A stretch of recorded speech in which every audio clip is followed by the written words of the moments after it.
Unforgettable moments in this game at Lavelle Edwards Stadium. Let's relive all of them in highlight form. First quarter, Tanner Mangum over the middle and picked off by Booby Hobbs. I actually like Booby Hobbs. New Orleans native sets Utah up at the 9-yard line, but I mentioned the gritty, resilient, opportunistic defense, David. They hold Utah to a field goal. Yeah, the whole bend but don't break. They it was at full force tonight for BYU, and we saw it. They were able to stop Utah's offense and keep them out of the end zone in that instance and throughout the game, but offense has put them in bad situations, predicaments. Now BYU on the unsuccessful pick play was called for a penalty, so a touchdown is negated, and then Rhett Allman hooks a 28-yard field goal. It remains Utah's favor, up 3-0, and then this is the biggest offensive play of the game. Eyes in the backfield, from the very snap of the ball, and still had a good chance, still recovered, but still didn't play it. But your eyes are dirty in the backfield, you usually get beat. Utah gets called for a penalty similar to BYU earlier in the second quarter. They're forced to kick a field goal.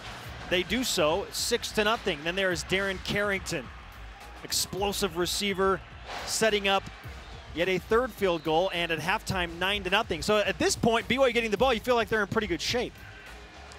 Yeah, and unfortunately BYU on this first drive just came out and turnover. I mean, this is a fluke turnover, and can't really put this on Tanner. It's one of those things where the defensive lineman gets his hands up and somehow falls right into his arms. You don't see this very often, and only in rivalry games. I was just about to say, of course, BYU's lucky it happens against Utah. Now Tyler Huntley on a busted play. He held the ball out on the wrong side, but he's athletic enough to get into the end zone. Utah turns that turnover into a touchdown, 16-0. At this point, BYU fans wondering, when's BYU going to score a point? And then Mangum going deep down the sideline, intercepted once again, but the turnovers start to go in BYU's favor, Brian. Yeah, I mean, this right here at this moment is when you start to see the momentum and all that electricity, all of the crowd, the atmosphere. This is what happens right here at this moment. And it leads to Ula Tolutau, an Ula Tolutau sighting. And he's into the end zone, BYU. Feed that man the ball. Feed him the ball. 5 carries for 25 yards and a touchdown. Give him the ball, David. I think at 80% Ula Tolutau is better than anything that I'd say a 40%. 40%. BYU opts to go for 2 and don't get it.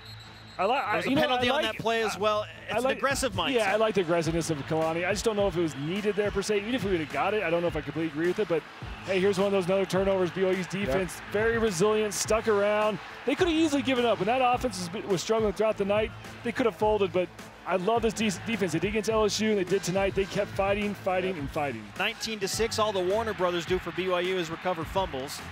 Then the BYU offense, with Utah going back into that prevent style defense, they start to move a little bit. Yeah, Matt Bushman's 6 catches for 50 yards and along with 20 there. I mean, he was obviously a key central part for Tanner and was able to give him those easy throws. And of course, here's a touchdown to Dye. Trey Dye into the end zone as a receiver for the first time in his BYU career. 19-13. BYU needs a stop. They get it. Force a 4th and 2. So here we go again. 19-13 BYU. With a chance to go, this is the moment you're talking about, Brian. However, we didn't show you 2 dropped passes before that last 4th down effort. Aleva Hifo, Bo Tanner both had an opportunity to make a play and drop the ball.